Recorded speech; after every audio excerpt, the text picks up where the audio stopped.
Las únicas empresas que pierden dinero pues, son las paraestatales, en este sentido, porque la privada quiebra. La privada se va a la quiebra. Entonces, no tenemos mucha opción. Te digo, por eso yo no plantearía así el sistema, Julio. No lo planteo en ese sentido. De o ganas dinero o das un buen servicio. No, se pueden hacer dos cosas. Y de hecho, si pierdes dinero, casi te la firmo. Vas a dar un mal servicio. Luis Guillermo. Guillermo, ¿qué opina? Ciertamente. Creo que hay tres mentiras rondando en el ambiente en esta discusión. La primera, que el servicio eléctrico no es una actividad prioritaria para el funcionamiento de una sociedad.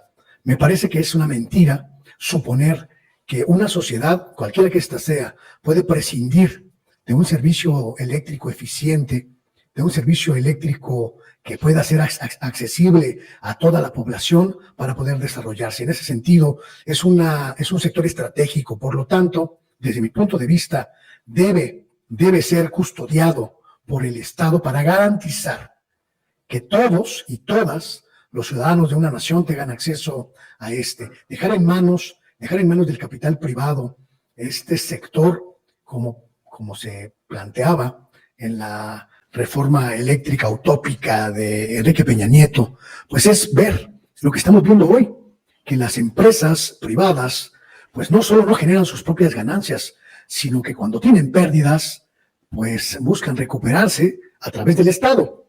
Y aquí viene la segunda mentira, que el Estado mexicano no tiene capacidad económica para hacer producir a la Comisión Federal de Electricidad, porque esa es, sin lugar a dudas, la más grande de las mentiras o la más grande de las falacias que se puedan expresar. La energía que se produce en México tiene subsidios, incluso la energía privada, la energía que los amigos de Iberdrola, los amigos de Endesa, los amigos de cualquiera otra de las empresas privadas que hayan podido tejer sus hilos en México, tienen subsidios por parte de su competidor, que es la Comisión Federal de Electricidad. Ahí están los números que no dejarán mentir. Y esos subsidios son igual si se trata de producción eólica, si se trata de gas, si se trata de energía geotérmica, si se trata de energía hidráulica, energía nuclear. Es decir, la Comisión Federal de Electricidad, para que los costos de los privados sean menores, entregó altos subsidios, y eso está documentado, Sergio. Está documentado que recibieron sus competidores privados. No, le estás comprando el argumento del señor Bartlett. No se la compra Bartlett, se la compra la Comisión Federal de Electricidad. Esa es la realidad. Esa es la realidad. A mí me parece ridículo negar una realidad que está allí solo para ganar un argumento. Me parece que es importante, insisto. Además, me falta la tercera mentira, mi querido Sergio. La tercera mentira, que las empresas privadas siempre son más eficientes que las empresas públicas, porque sin duda podrás poner cualquier tipo de argumento para decir, bueno, es que las nevadas en Texas o las heladas en Colorado, pues provocaron un aumento de precio del gas y por eso no pudieron las empresas privadas surtir. O puedes decir, en España no colapsó el sistema eléctrico, lo que colapsó fue el sistema de gas de distribución, porque Iberdrola, Endesa y todas las empresas privadas, esas son simple y sencillamente eufemismos para ocultar una realidad. El mercado privado, cuando carece de regulación por parte de los estados, se convierte en autarquía. Y esa autarquía se convierte en el modelo más pernicioso para las sociedades, porque se olvida el beneficio social y se privilegia la ganancia económica. Y eso, en un sector tan vital para una sociedad como el sector eléctrico, sin lugar a dudas, representa un verdadero apuñalamiento a una sociedad. Y México no debe permitir que su sociedad quede a merced de los intereses económicos de las empresas privadas, por muy eficientes que digan sus voceros que pueden ser. Pues entonces nos dejas a merced, te digo, a merced de quién nos dejas. Del señor Bartlett. Me parece también que esta cuestión, estimado Sergio, También, a Mercedes, seamos serios, estimado Sergio, seamos serios. Es que estoy siendo muy serio. Este asunto de decir México va a quedar en manos de Manuel Bartlett es una mentira no solo ridícula, la iniciativa del presidente pone la transición energética en manos de CFE. La Comisión Federal de Electricidad tiene consejos. La administración de la Comisión Federal de Electricidad no recae única y exclusivamente en su director general. Y le mientes a tu audiencia cuando afirmas esa falacia. Mientes, tergiversas cuando afirmas que el sector eléctrico está en manos de un hombre. Por favor, Sergio, por favor. Si vamos a discutir, insisto, si vamos a discutir este asunto tan delicado, tan importante, para la gente, tenemos que hacerlo en función de razonamientos y argumentaciones serias, Sergio. Es muy serio. La Comisión Federal de Electricidad no está regida por el designio de un hombre. Bueno, es el director general, es el que la encabeza, o sea, es el responsable. Pero vamos a institucionalizar esto. Va que va. Llamémosle Iberdrola y Comisión Federal de Electricidad, una empresa que ha perdido mucho dinero, Comisión Federal de Electricidad. Y quiero insistir, es nuestro dinero. Yo te insisto, es que yo estoy por el papel del Estado. Lo que tú quieres para el Estado, yo también lo quiero. Lo que pasa es que tú pones enfrente, vamos a decirlo así, una cuestión que no es prioritaria, de hecho no es necesaria, la propiedad. Que la propiedad de la generación de la electricidad sea de una empresa estatal. No, que sean muchas empresas privadas o estatales si quieres, pero que no pierdan dinero, ¿eh? Pero sí pierden, esa es la bronca. Que CFE sí pierde dinero y mucho dinero, lo mismo que Pemex. Entonces, muchas empresas que no pierdan dinero, por favor. Y las regulas. Por eso hay algo que se llama Comisión Reguladora de Energía, ¿la creen? Por eso hay un Centro Nacional para la Distribución de la Energía, el SENASA. O sea, por eso tienes una fuerte presencia estatal para proteger al consumidor, para fomentar la competencia, para que haya inversiones de dinero. Dices, ¿el Estado mexicano tiene recursos para esto? No, perdón, no debería tener recursos para esto. Los recursos del Estado deberían ir a vacunas, deberían ir a medicinas contra el cáncer, deberían ir a hospitales. Si tú agarras un peso del Estado y lo llevas a CFE, es un peso que le estás quitando a otra parte. Las cantidades que tiene el Estado mexicano no son infinitas. Entonces, a la hora en que dices, ¿hay dinero? Bueno, claro que hay dinero. Lo que pasa es que ese dinero, si tú lo quitas de un lado, entonces, pues afectas a la gente. Entonces, lo que queremos tú y yo, ahí sí estamos del mismo lado, te la firmo, es un Estado fuerte, un Estado regulador. Lo que aparte tú propones, eso ya es aparte, es un Estado propietario, que es innecesario, por un lado, y por otro lado, nos pierde dinero. Entonces, mantén un Estado muy fuerte, un Estado regulador. No queremos anarquía. Lo que tú te refieres como autárquico, creo que más bien querías decir anárquico, me entiendo yo. No queremos ninguno de los dos eso. No por nada, porque entonces sí a veces puede ocurrir que un privado prevalezca sobre otros, contra otros, y agarre poder monopólico. Para eso sí necesitas la promoción de la competencia, la protección de la competencia, una Comisión Federal de Competencia Económica que también tenemos. Entonces sí tenemos el andamiaje institucional para lograr esto y no tenerle que entregar la propiedad, la generación, el monopolio, el despacho a una empresa pública que probadamente ha demostrado que no funciona bien. Si queremos usar ejemplos chinos, o noruegos, o polacos, pues por desgracia no estamos en ninguno de esos tres países. Ahora sí que nuestra realidad nacional nos lo ha demostrado fehacientemente. No funcionan nuestras empresas públicas.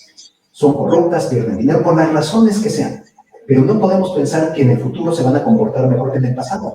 Entonces, partiendo de esa premisa de que no podemos confiar en esto, tenemos que, ahora sí que irnos a modelos probados, modelos exitosos, y si ganan dinero al mismo tiempo, pues fabuloso, que no tiene nada de malo ganar dinero, mientras que me den un buen servicio y un buen precio. Te pregunto, estimado Sergio, dices que no podemos tomar modelos extranjeros, que no podemos tomar el modelo de la empresa exitosísima, empresa china estatal, que es la máxima productora de electricidad en el globo terráqueo.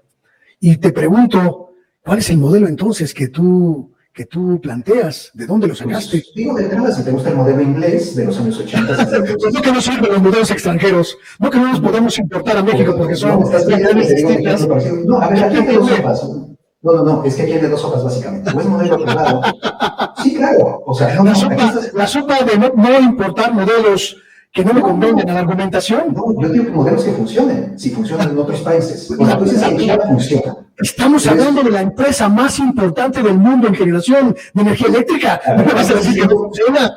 No, lo que te voy a decir es que no, lo que te digo es que CFE no puede ser esa empresa china. Eso no lo estoy diciendo.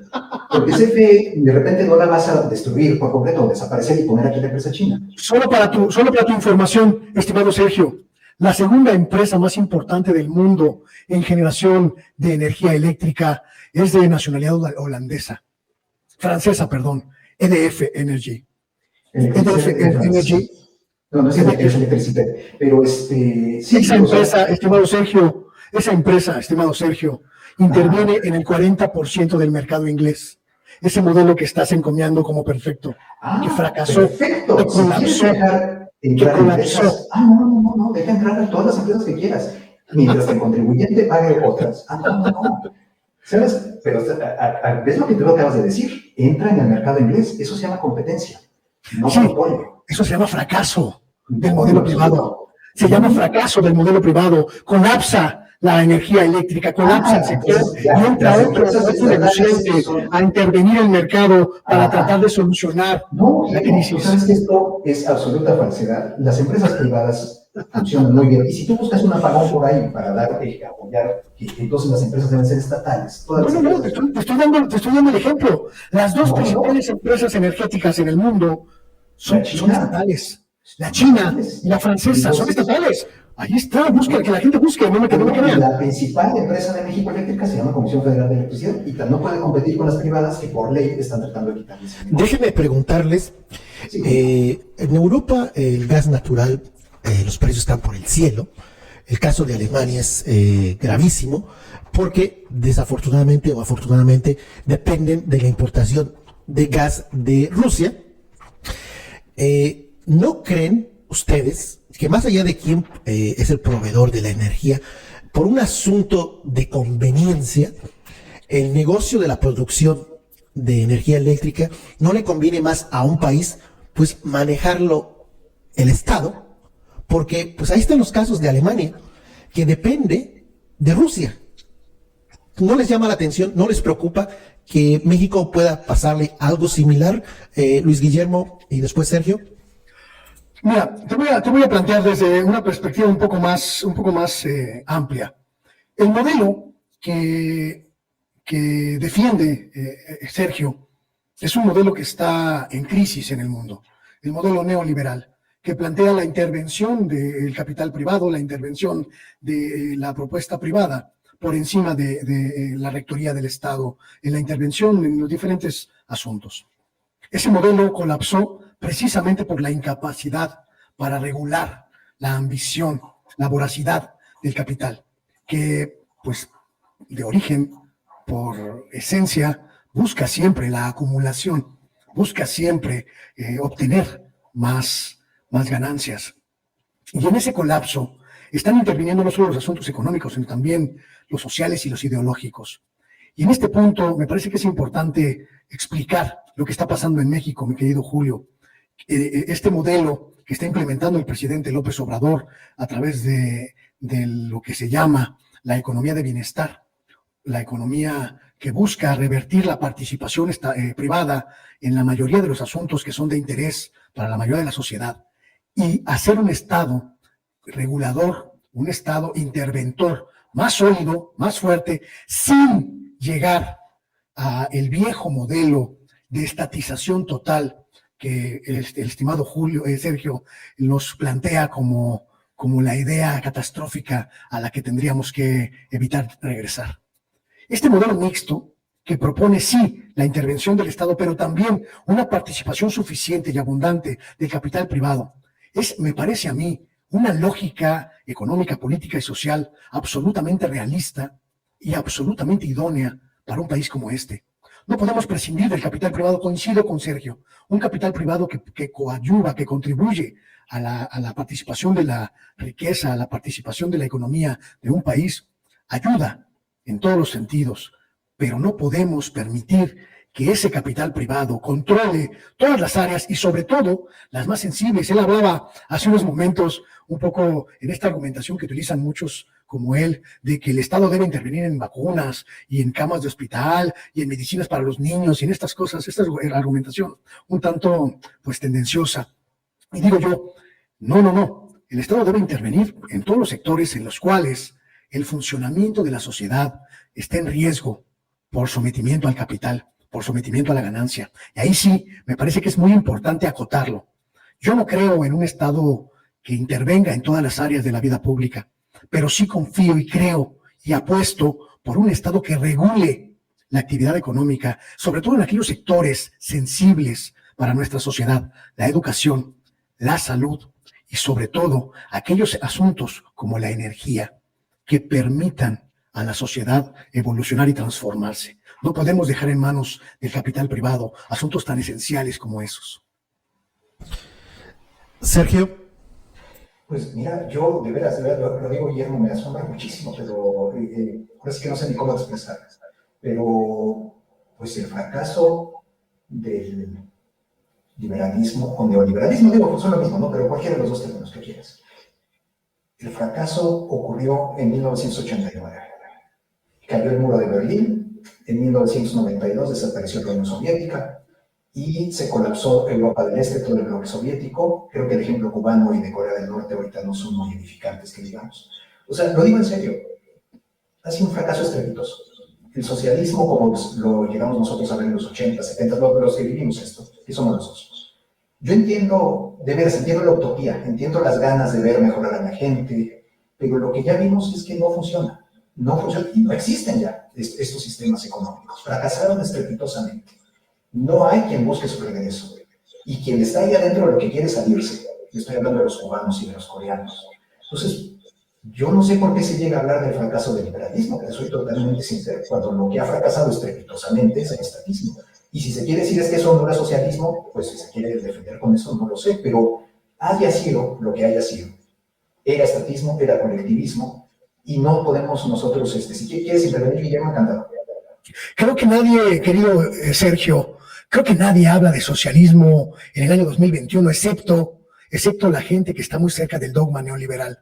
Creo que ya nadie, al menos en la izquierda, al menos en el progresismo, que es la línea ideológica en la que yo me siento identificado, nadie absolutamente habla de un modelo socialista previo al de los años 80.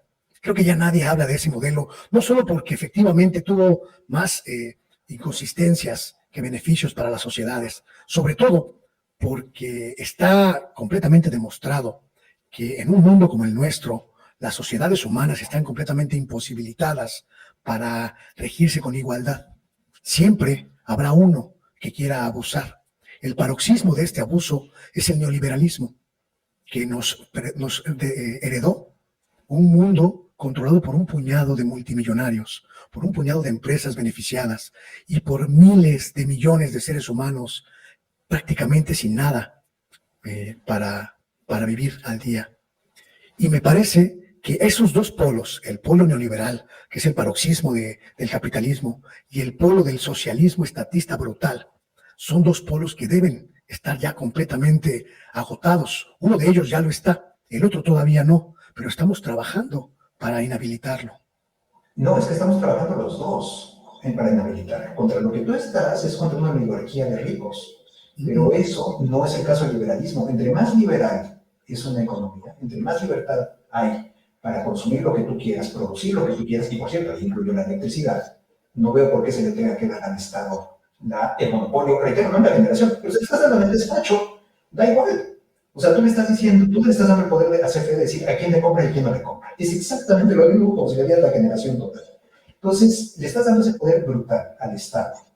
Entre más libre es una sociedad, más próspera es. Agárrate el índice de libertad económica, el que más te guste, el que más prefieras, y chécate los países que están hasta arriba.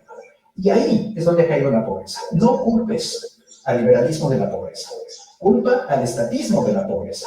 Los países más estatistas, más colectivistas, que más intervención de gobierno tienen, son los que tienen más pobres. China ha derribado el número de pobres, esa China que tanto te gusta, a medida que se fue haciendo cada vez más capitalista y permitiendo el comercio y permitiendo, sí, al sector privado.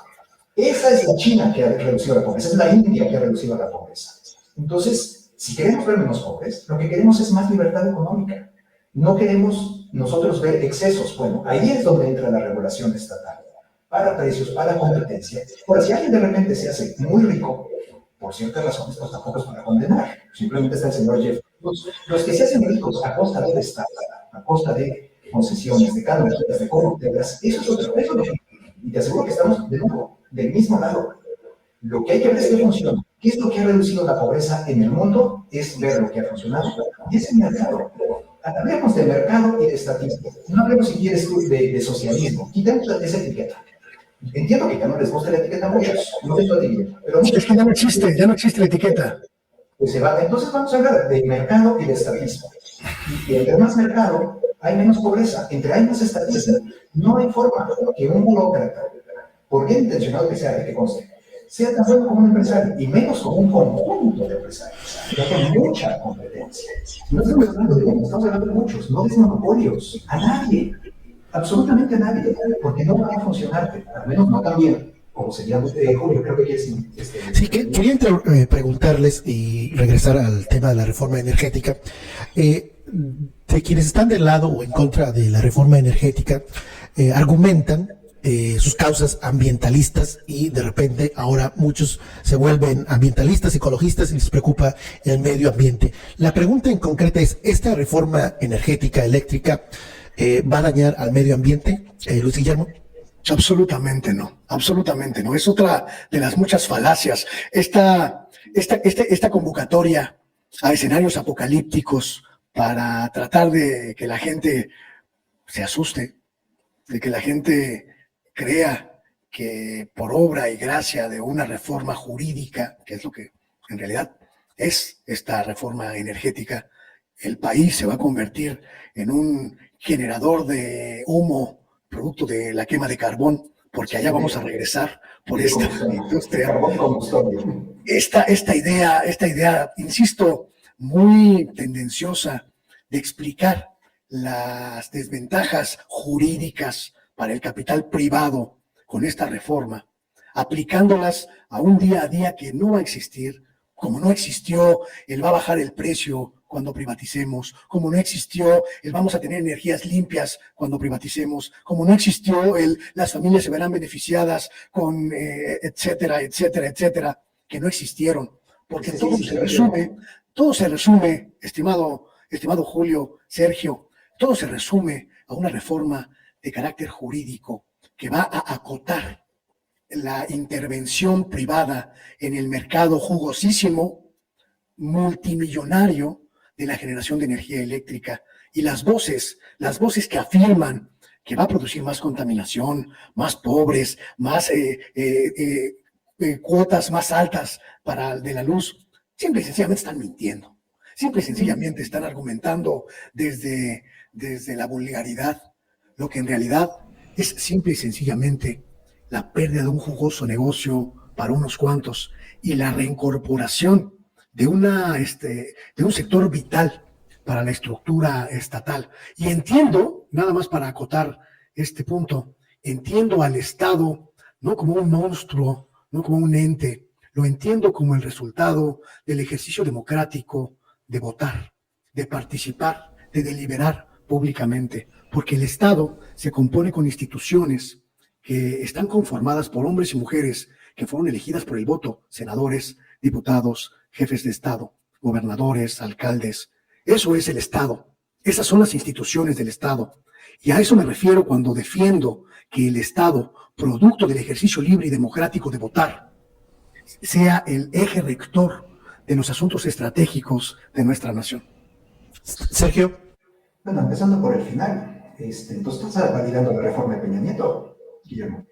¿No? Porque fue producto de la votación popular.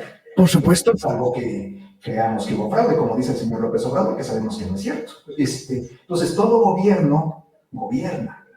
Lo que no significa que todo gobierno que fue electo democráticamente tenga razón en todo lo que hace. ¿Cómo iba, estimado Sergio, cómo iba a ser de perniciosa, cómo iba a ser de terrible la reforma energética de Enrique Peña Nieto, que tuvo que comprar diputados para poder aprobar? Es que compras otra, no, perdón, esas falsedades, digo, si quieres repetirlas, las dirás todo lo que quieras, pero eso que repite el señor López Obrador hasta cansarse, es absolutamente, se llama convencimiento. Los diputados de Acción Nacional en ese momento del PRI votaron a favor de una iniciativa bastante sólida. De la misma manera que si yo te dijera ahora están comprando a los del PRI y que van a deliberar y que los está presionando, entonces ahora sí no los compran, ahora sí no los apoyan. Si hay evidencias que se denuncian. Exacto, acabas de decir la palabra evidencias. Estás hablando sin evidencias. El señor Todos vimos a los diputados con las maletas de dinero, ¿no? Sin evidencias que no los ha podido ni hacer absolutamente nada. ¿Quién es el que dice que estuvo atrás de esto? El que cenaba chino el otro día en Pato Pequinés. Ese es el que está acusando. No, perdón, ahora sí vamos por estas. Ese es el acusador de que compraron diputados y senadores, al que le están ofreciendo libertad absoluta a cambio de acusar a quien sea. Bueno, pues esa es la estatura moral que tiene este gobierno. Por eso el Estado debe retornar. Representa la estatura moral de López Obrador, porque finalmente le está dando la libertad a un hombre corrupto a cambio de absolutamente nada, dicho sea de paso. Está en Lozoya libre y todo el mundo está libre, y lo único que tiene es un chismerío y unos videos que ni siquiera se volvió a volver a presentar. Dijo que tenía más videos y sacaron inmediatamente otros del presidente, perdón, el hermano del presidente recibiendo sus obras de dinero. Entonces, aquí es una batalla de corruptos contra corruptos, de ratas contra ratas. Entonces, no aleguemos estatura moral de quien no la tiene. Y sobre quién es más verde, y no hablo del verde oportunista, evidentemente, hablo de la eólica, y es la energía solar. ¿Y contra quién está López Obrador? Contra la energía eólica. De entrada ya dijo que esos ventiladores, como les dijo, son muy feos. Ya lo dijo allá en la Rumorosa y dijo que qué cosas tan feas y que había que... O sea, ese es el criterio que tenemos contra la energía limpia. La energía más limpia es la solar y es la eólica. No es el combustorio, no es el carbón. Y para subir rápidamente su generación, CFE tiene que recurrir al carbón y tiene que recurrir al combustorio. Es una energía sucia, no hay vuelta. Dice el presidente que va a invertir en hidroeléctrica, va a invertir en el futuro en hidroeléctrica. No, el problema es el presente.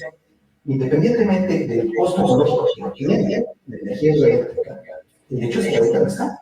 Está una instalación, está una capacidad que se está usando al máximo, y para el futuro, pues quién sabe. Entonces la reforma hoy por hoy es una reforma muy sucia en el aspecto ambiental. No hay vuelta en este sentido. Por desgracia, lo que se está proponiendo es la vuelta al combustible, la vuelta al carbón y entregarle esas ganancias multimillonarias que tú dices a muchas empresas, entregársela a una sola, la Comisión Federal de Electricidad, para que pierda ese dinero. Porque no pierde. Realmente no hay que aparece en pantalla. No tengo exactamente los números del 2021, pero el 2019, según la generación de energía en México, el petróleo 44%, gas 40%, carbón 7%, hidroeléctricas 3.71%, nuclear 1.56%, viento 1.5% y solar 0.36%. No le están dando o sobrevalorando, como poniendo a México, que ya es una potencia en energías renovables, pero vamos a suponer que es el 2% de la energía del viento y el 1%, que aquí dice 0.36%, ¿no es un poco mañoso salir a defender a estos generadores de estas energías cuando en realidad pues son irrelevantes? Pues son tan irrelevantes que las quieren destruir. Y ese es el problema con todo esto. Vamos a decir que las cifras que manejas son correctas, que supongo que eso lo son, Julio, no las tengo yo a la mano. Entonces vamos a partir con tus cifras. Lo que se trata es de aumentar esos porcentajes. Ese 2, convertirlo en 3, y luego en 5, y luego en 10. Y ir reduciendo lo otro. No se trata de que como es solo 2, pues vamos a llevarlo a 0. Que esa es la propuesta que tenemos ahorita sobre la mesa. O sea, ir exactamente en la dirección contraria a la que se debe. Que ahora no es tan importante en cuestión de generación lo eólico y lo solar. Pues hacerlo más importante, no menos. Esa es la clave, eso es lo esencial. Y la reforma va en dirección contraria. Entonces no hay en ese sentido las cifras que tú presentas, al contrario, hay que hacerlas más grandes, no menos. Solo para acotar en el debate, está completamente comprobado con números, esos números que tanto le gustan a los neoliberales, que la energía eléctrica que más utiliza carbón, la industria eléctrica que más utiliza carbón en el mundo es la de Estados Unidos. Y me parece que quienes vean en el modelo que propone el presidente López Obrador una regresión al pasado, no solo están negando la realidad de un mundo actual, sino sobre todo la evidencia en el mundo. Me parece que es importante que acotemos esta esta discusión porque México no puede renunciar a lo que todavía es en la realidad, Sergio. En este momento México efectivamente tiene un déficit de actualización, un déficit tecnológico en materia de producción, generación, distribución de energía eléctrica, derivado, uno, del desmantelamiento paulatino y consistente durante los últimos 30 años de la Comisión Federal de Electricidad, el principal instrumento del sector durante la segunda mitad del siglo XX, pero además también producto de la incapacidad de las empresas privadas de proponer alternativas eficaces y que verdaderamente significaran un vuelco en términos de producción en el sector eléctrico, ya no solo en México, sino en el mundo, No, Sergio, Guillermo, sino en el mundo. si por ley tú prohíbes al sector privado participar, ¿cómo esperas que No, estamos hablando del mundo, Sergio, no estamos hablando de México. A ver, No hay un solo país en el mundo, en este momento, no hay un solo país en el mundo que pueda decir que produce el 100% de su energía limpia. Eso es una falacia absoluta. No, pero es que nadie está diciendo eso. Yo estoy contigo que nadie lo dice, pero es que efectivamente nadie lo dice. Los niveles en los que se encuentra nuestra industria en términos de contaminación, los niveles en los que se encuentra nuestra industria en niveles de utilización de energéticos contaminantes, estimado Sergio, no son superiores a los de Estados Unidos, a los de Canadá, a los de China, a los de Rusia, a los de la India. Los niveles de México, tomando en cuenta su posición en el mundo como potencia económica, son inferiores a la mayoría de sus contrapartes. Eso quiere decir que la propuesta del presidente López Obrador puede ayudar a revertir la tendencia degenerativa de la Comisión Federal de Electricidad y al mismo tiempo impulsar la investigación, la imposición de nuevas formas de generación de energía. Pero pensar que la pura propuesta por sí misma representa una regresión en términos ambientales es no solo una falacia, sino una incapacidad de observar cómo se produce hoy la energía eléctrica en el mundo. Mira, es que en todo lo que decías, Guillermo, has dicho lo que está en el corazón de la reforma. Se trata de fortalecer a CFE a costa de privados. Se trata de regresar a una empresa monopólica a costa de privados. Y una empresa que nunca, en esos años que tú mencionas, demostró ser eficaz. Jamás lo demostró CFE. O sea, era una empresa estatal mala, como lo sigue siendo. Entonces, no tiene ningún derecho en términos de mercado, porque si lo tuviera, ganaría. Si fuera competidora, si fuera realmente competidora, podría ofrecer lo que ofrecen los privados. No lo ofrece, lo quieren arrebatar a la mala, por medio de un cambio legislativo. Es así como quieren ganar la batalla, y puede que la ganen, si yo no digo que no. La cosa es que entonces quieren hacer de CFE de nuevo un gigante industrial, bueno, pero un gigante ineficaz, perdedor de dinero, porque pierde dinero. Volvemos una vez más a lo mismo. ¿Cuál es el problema de estar contra la ganancia? Que estás a favor de las pérdidas. Lo que nunca vas a acabar es tablas. Lo que vas a acabar siempre es perdiendo dinero por esa cuestión mítica, estar en contra de las ganancias. Ojalá Comisión Federal de Electricidad tuviera ganancias. Y si las tuviera, yo te aseguro, Guillermo, que las estaría presumiendo el presidente. Tan las tenía, estimado Sergio, tan las tenía que la Comisión Federal de Electricidad fue desmantelada no porque fuera ineficaz, no porque fuera ineficiente, no porque tuviera pérdidas, sino porque representaba un jugoso negocio para los amigos de Peña Nieto, para los amigos de Felipe Calderón, para los amigos de Vicente Fox. Esos hombres, esas mujeres que hoy forman parte de los consejos de administración de esas empresas privadas. La máxima expresión de la corrupción política vinculada en contubernio con el capital privado. Si desmantelaron Pemex, no fue porque fuera ineficiente, fue porque les convenía para apropiarse de los negocios. Si desmantelaron la Comisión de Luz y Fuerza del Centro, no era porque fuera ineficiente, era porque políticamente les convenía eliminar un adversario social que representaba la oposición a su voracidad. Sergio, no insultemos la inteligencia de la gente que nos observa. No, Guillermo, no insultemos la inteligencia de la gente que nos regala su tiempo. De que nos escucha, estoy de acuerdo contigo, no los insultemos. Luz y Fuerza del Centro era una voracidad de un sindicato corrupto, venal y que se cansó de sacar dinero al Estado de una manera extraordinaria.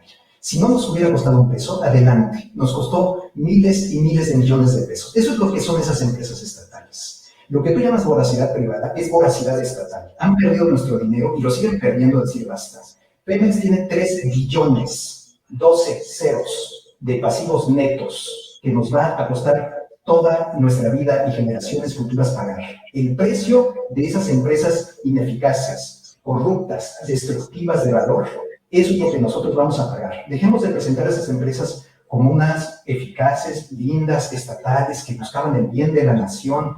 No, eran absolutamente ineficaces, lo sabemos todos perfectamente. Entonces, como dicen, no insultemos la inteligencia de las personas que nos escuchan.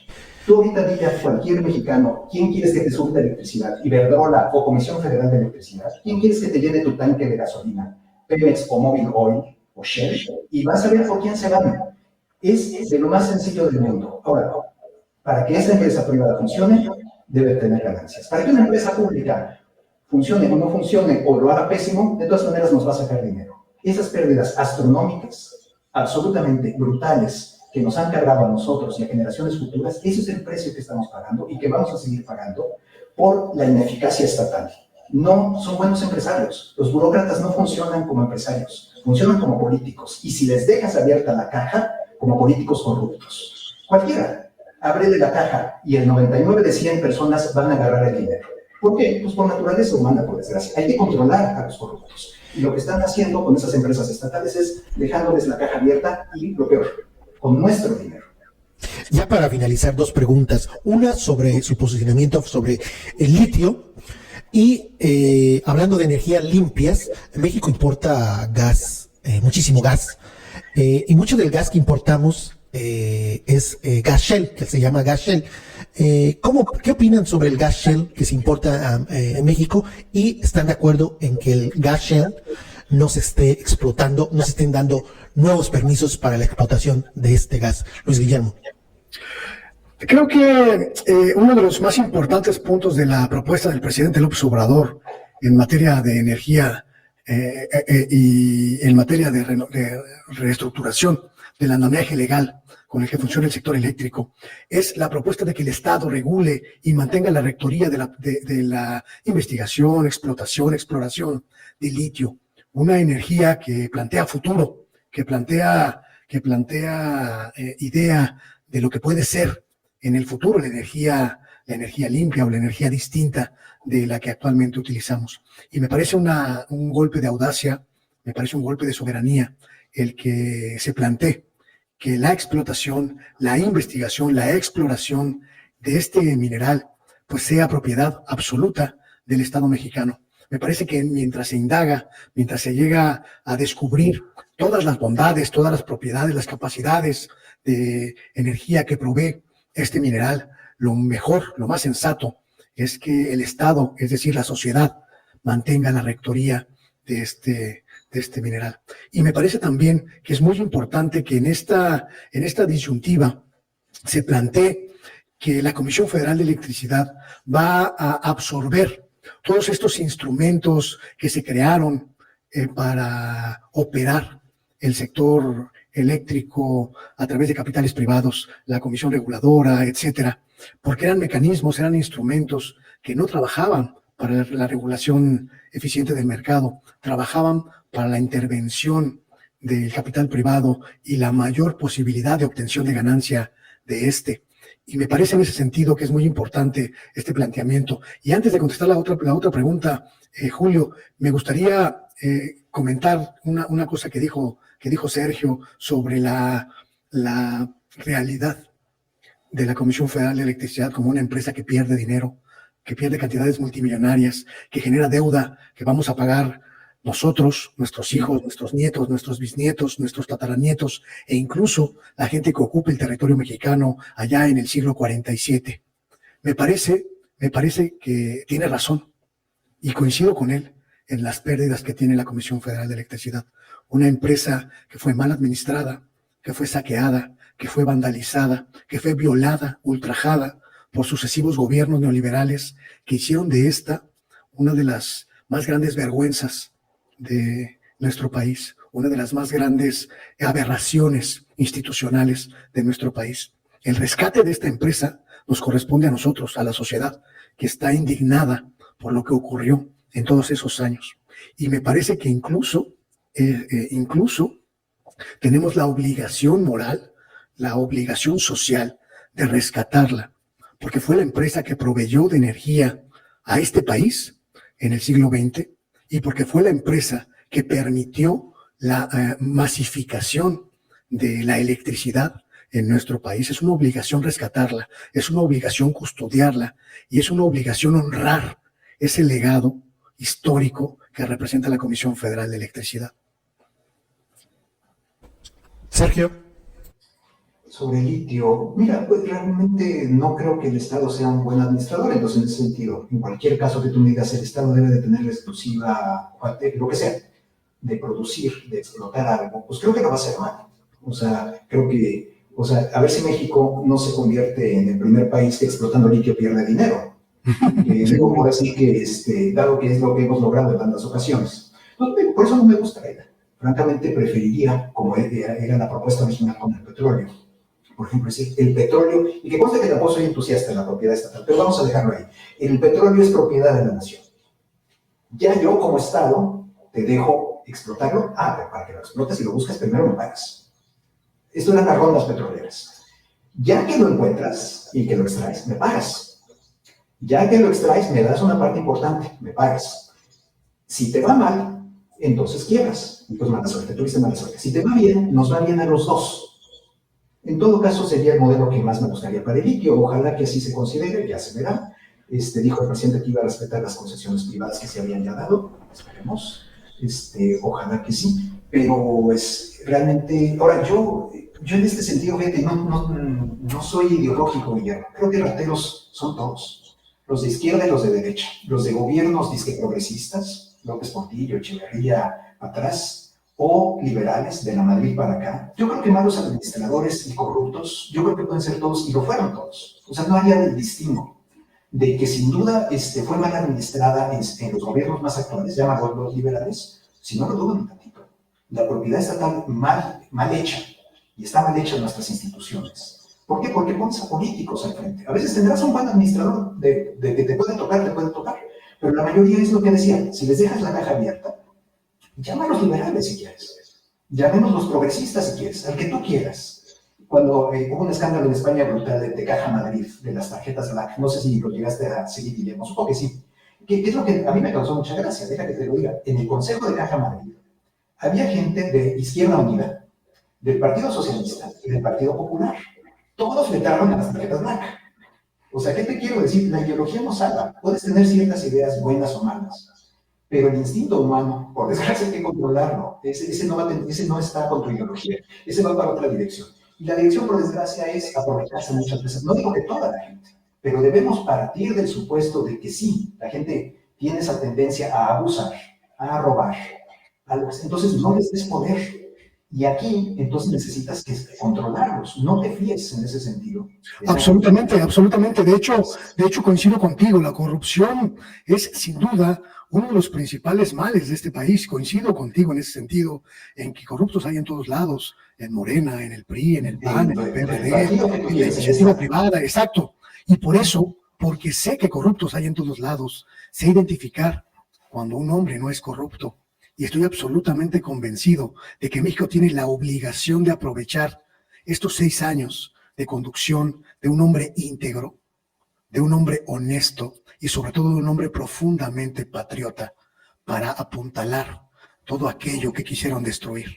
Hijo Guillermo, yo con la pena, la verdad, si veo a los hermanos agarrando sobres de dinero, si veo a los hijos con aviones privados, si veo a la prima, ahora sí que abusando del presupuesto. A denunciar, Sergio, a denunciar. No, lo estoy haciendo, de hecho. Es lo que estoy haciendo, lo estoy diciendo abiertamente y públicamente. No, a ir a denunciar instancias legales ya sabemos lo que ocurre, porque sucede que el hombre, como le diríamos, está a cargo de ese aparato. Entonces no se va a investigar a sí mismo porque no investiga a sus hermanos tampoco. Realmente, de veras lamento mucho no discrepar. ¿Cómo me encantaría estar de acuerdo contigo? Porque ojalá fuera honrado, como un Julius Nyerere de Tanzania, vamos a decir. Un hombre profundamente socialista y que al parecer, al menos lo que yo entiendo, honradísimo a carta cabal. Creo que no tan bueno manejando la economía de Tanzania, pero ¿qué quiero decir con eso? Que al menos tienes esa parte salvadora, vamos a decir, que compensa al menos una buena parte. El presidente de Uruguay, Pepe Mujica, o sea, pero es lo mismo, volvemos a lo mismo. Podemos encontrar a gente honesta, pero es gente tan excepcional que tenemos que estar buscando esta clase de ejemplos en Tanzania y en Uruguay. Una lástima. O sea, yo no es que discrepe contigo, me encantaría acordar contigo, estar de acuerdo contigo. No es honrado. La evidencia ahí está. Si hay gente que lo quiere creer, sigo sin entender el por qué. Yo supongo que porque pues, lo apoyaron mucho, votaron con él con toda la fe del mundo y no pueden aceptar lo que está ante sus ojos. Supongo yo, no tengo explicación alguna. Pero realmente, por eso, precisamente, pero aún suponiendo, y te voy a conceder ahorita, déjame decir esto, aún suponiendo que fuera honrado, que obviamente discreto, necesitas instituciones, no necesitas al hombre, como tú le llamas, porque el hombre se va en 3 años, se va a su rancho. Y entonces, ¿qué es lo que pasa? Has dejado en manos de CFE, y vamos a decir que Bartlett es honrado, y que es también excelente, es maravilloso. Vamos a decir, la cosa es que no te puedes fiar de los hombres, necesitas las instituciones, y no lo estás haciendo. Estás dejándoles un poder inmenso y la caja abierta. Y aunque estas personas fuesen honradas, la cosa es que dejas la puerta abierta para un futuro absolutamente incierto en ese sentido. Necesitamos instituciones, reglas y leyes, no personas honestas también, pero como resultado de esas instituciones. Y eso no lo vamos a tener y no lo tenemos con esta reforma. Julio, ya se durmió. Ya, aquí estoy de regreso. Ya nos dejó hablando solos. Ya, déjenme finalizar. Me llamó la atención, Sergio, aviones privados. ¿De quién no son los aviones privados? ¿De los hijos del presidente? No sé si no, creo que también. No, creo que se rentan, ¿no? Ahí están las fotos. Entonces, bueno, A ver, platícame un poquito más, porque nunca había escuchado eso de los aviones privados, para ver si es fake news o no. A ver, platícame qué es eso de los aviones privados de los hijos. ¿Cómo está esa historia? Porque me dicen que investigue, y sí me interesaría publicar algo sobre esos aviones privados del hijo de... No, investigar lo que cualquier gente puede investigar. O sea, pon Google Images y pon avión y pon López Beltrán. Y o sea, si nos puedes brevemente platicar cuál es la historia de esos aviones privados. No, a ver, o sea, no, es que fuera del uso de un avión privado, que creo que ya es bastante decir, no te tengo más datos que dar, o sea, realmente no los tengo. Ahora, si usar un avión privado no es algo atípico, vamos a llamarlo así, entre personas mexicanas, ahí hay una cuestión. Eso es todo, es un uso de un avión privado, es propiedad, es alquiler, se lo prestó un amigo, pues no lo sé, o sea, genuinamente ahí sí. Entonces, a ver, lo que están es las imágenes del uso de un avión privado por parte de familiares del presidente de la República que se rehúsa usar aviones del Estado mexicano y prefiere volar en vuelos comerciales. O sea, la contradicción ahí es bastante patente. Es eso lo que se enfatiza. El accionar familiar con respecto a ciertos bienes o uso de bienes que no tienen concordancia con un interés social.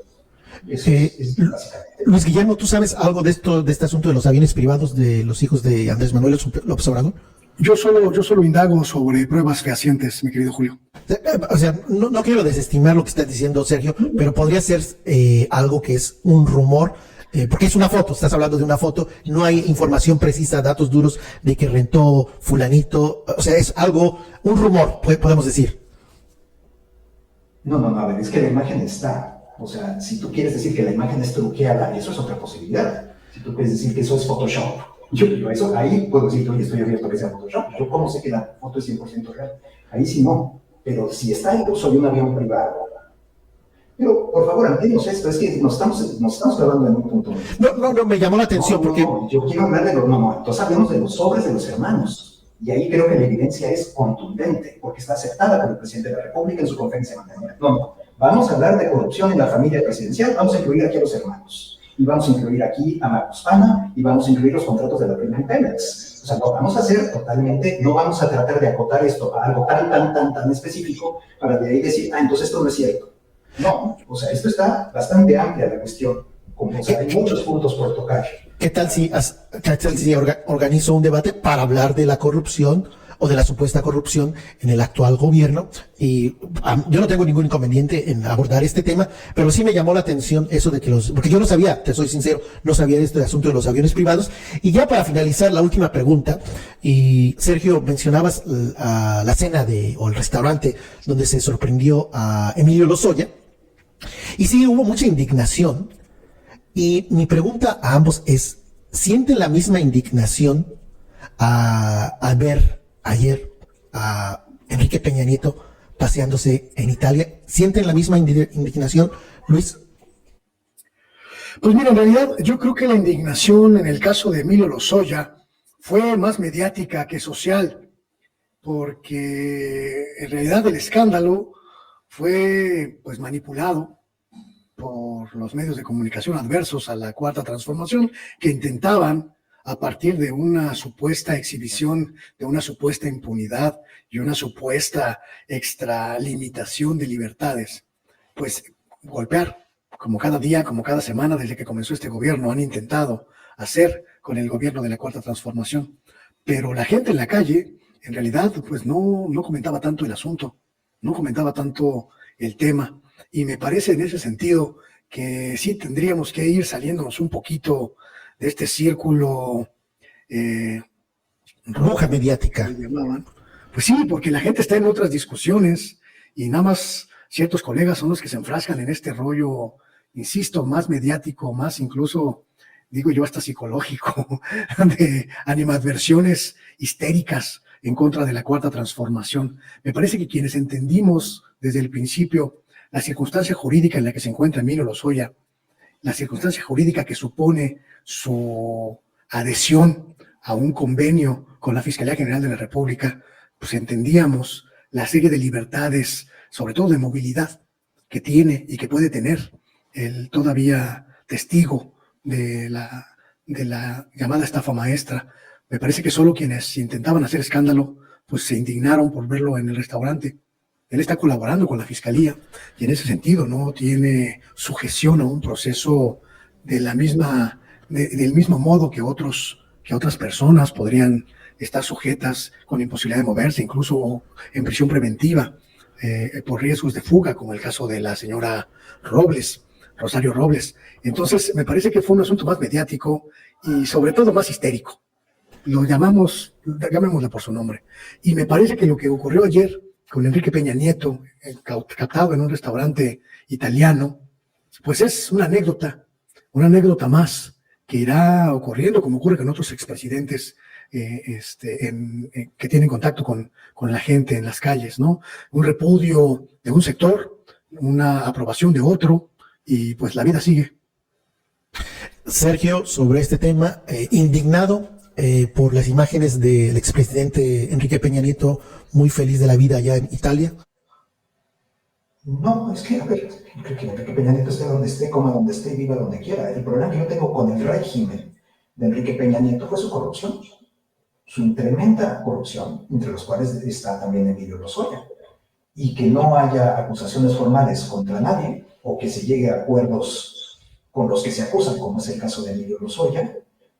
Entonces, bueno, pues algo me dice que algo no está funcionando bien en el aparato de justicia, efectivamente. O sea, mucho hablar y nada de qué ocurre. Entonces, no me indigna dónde coma o duerma Enrique Peña Nieto. Lo que me indigna es que robó mucha gente durante su gobierno y supondría, por ende, que él mismo, pues ahora sí que aquí haciendo también suposiciones, pero el presidente de la República supongo que está al tanto de muchas cosas que ocurren durante su gobierno. El presidente del régimen anterior, de la administración anterior, y el presidente actual. O sea, y la variable, al que tú me pongas, pues, eso es lo que me indigna. A mí me indigna la corrupción. Y si ocurrió con Enrique Peña Nieto, me indigna. Y si está ocurriendo con Andrés Manuel López Obrador, me indigna. O sea, ahí yo no hago distinto ideológico. El gobierno de Enrique Peña Nieto era mucho más liberal en lo económico. Sí. ¿Merecía mi aprobación en ese aspecto específico? Sí. ¿Eso permite que yo condone sus corruptelas y raterías? No. Es así de sencillo. O sea, una cosa no va con la otra, reitero. No es empatar ideología. Al que me cae, con el que estoy ideológicamente identificado, le perdono todo, y con el que no le condeno todo. Pues no, es que la cosa no va por ahí. Así de sencillo. ¿Con qué mensaje se despiden, Sergio, Luis? Bueno, muchas gracias, Julio, por esta posibilidad de platicar, de discutir, de intercambiar puntos de vista contigo, con Sergio Negrete. Me parece que mi postura es muy clara. Me parece que estoy a favor y completamente a favor de una reestructuración del andamiaje jurídico para el sector eléctrico. Me parece que es una gran oportunidad de impulsar un verdadero sistema mixto en el que el capital privado participe en un negocio jugoso, cuantioso, verdaderamente atractivo, y que el Estado mexicano, es decir, la sociedad mexicana, mantenga la rectoría, el control, la mayoría del sector, y que juntos, Estado y capital privado, pues busquen potenciar este sector tan estratégico para el país, para nuestra sociedad. Yo sí creo que un modelo como este, un modelo mixto, como el que plantea el presidente López Obrador, es audaz, es vanguardista y supone una oportunidad, una ventaja histórica para nuestro país, uno de los principales generadores de energía eléctrica en el continente americano, una de las principales sociedades de consumo de energía eléctrica en nuestro continente, incluso por encima de colosos como Brasil o Canadá. Y me parece que es importante, muy importante, analizar con justicia, con absoluta justicia, esta propuesta jurídica, esta propuesta legislativa, porque más allá de que estemos a favor o en contra, sí hay en esto una cuestión de futuro. La participación de la sociedad mexicana en la estratégica industria eléctrica y la vigilancia, la supervisión de la sociedad mexicana, de la forma en la que evoluciona el sector eléctrico. Creo que es un buen momento. Estoy absolutamente seguro de que el presidente va a ganar la partida en el Congreso. Sé que, aunque no la gane, tendrá posibilidades de llevar a cabo su plan en materia de energía eléctrica y, por supuesto, lo voy a respaldar. Sergio, ¿con qué te gustaría cerrar? No, a ver, ya hemos hablado bastante de las posibles consecuencias negativas que esto va a tener, profundas. Aparte hay otra cosa que no se puede obviar, y hemos obviado en este debate, yo tampoco lo comenté, lo estoy comentando apenas ahora, y son las consecuencias internacionales jurídicas. Esto es los reclamos basados en el Tratado de Libre Comercio que tenemos con tantos países, los pagos, así que de protección de la inversión, todos esos tratados que tenemos también con muchos otros países. Y esto implica costos gigantescos potenciales que tendremos que pagar todos en caso de que esto ocurra. O sea, no estamos en el vacío jurídico, estamos realmente en un entorno en que México ha firmado muchísimos convenios que ahora no se pueden, bueno, se están ignorando, de hecho, con esta. Ya dijo el señor Bartlett que no, que él iba a ganar todas las batallas jurídicas. Creo que ahí está siendo un poco optimista, me parece. Y claro, aparte, si se pierden, pues no van a salir de su bolsillo. Entonces, aparte está esa cuestión. Ese es el gran problema de nuevo de la empresa estatal. No pagan, los accionistas de Comisión Federal de Electricidad somos todos y cada uno de nosotros. Y yo creo que como accionistas nos va a ir bastante mal en ese sentido. Pero bueno, ojalá me equivoque. Ojalá, por cierto, que no prospere la iniciativa, supongo porque sí va a ser aprobada. Me temo más bien que sí va a ser aprobada, espero que no, temo que sí. Y también, deja aprovechar, Julio, darle las gracias a Guillermo, que ha sido una contraparte muy amable y muy fino en su trato, le agradezco muchísimo. No sé si va a poder decir lo mismo de mí, creo que no, de hecho. Sí, absolutamente. Pero Guillermo y yo cada vez que nos hemos encontrado en Twitter nos hemos dado algún agarrón por ahí, entonces... Y nos lo seguiremos dando, Sergio. Aquí ha sido otra cosa, bueno, ha sido algo un plan distinto, entonces te quiero agradecer, Guillermo, en lo personal, muchísimo esta oportunidad de convivir contigo. Yo cuando Julio me invitó y me dijo que eras tú la contraparte, de hecho yo le pregunté, Julio no me va a dejar mentir, y aceptó estar conmigo, porque yo pensé que no aceptarías nunca estar conmigo en un foro. Entonces, de entrada te agradezco que sí aceptaste, pues que estamos juntos en este momento. Hay que discutir estos temas. Desafortunadamente, desgraciadamente, son pocos los espacios en los que la gente cuenta con las dos versiones. Los espacios públicos, los espacios privados, las televisiones privadas prácticamente no tienen la posibilidad, no quieren mostrar las dos caras de la moneda. Entonces tenemos que aprovechar estos espacios alternativos para que la gente pueda valorar los puntos de vista de ustedes y los nuestros y ponderarlos. Y me parece que ojalá en el futuro podamos empujar estos diálogos, pero allá, en los medios privados que se niegan a la pluralidad.